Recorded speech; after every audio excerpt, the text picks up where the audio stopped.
C'era anche lui al Palaverde, lo spirito vincente di Kobe.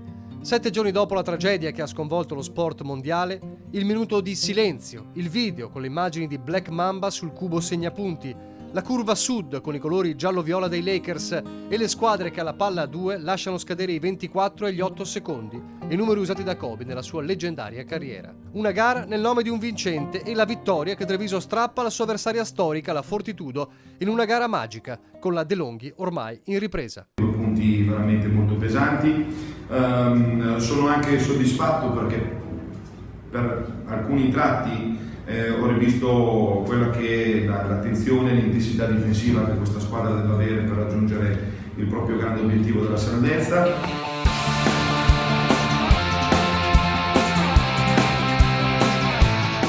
4 quarti sempre avanti, in controllo. Sembra impossibile che questa squadra abbia inanellato tra dicembre e gennaio 5 sconfitte di fila.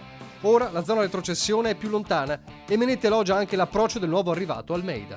Al di là di un paio di distrazioni che credo che sia soprattutto per una questione proprio di conoscenza del sistema e delle nostre regole, ho visto che soprattutto nell'ultima parte lui può difendere ad alto livello, può difendere veramente, essere molto efficace a livello difensivo, sia con la taglia che con la fisicità. Ora la cosiddetta Mamba Mentality non deve lasciare Treviso, anche perché il prossimo avversario si chiama Reyer Venezia, derby ad altissima pressione, una di quelle gare che sarebbero piaciute a Kobe Bryant.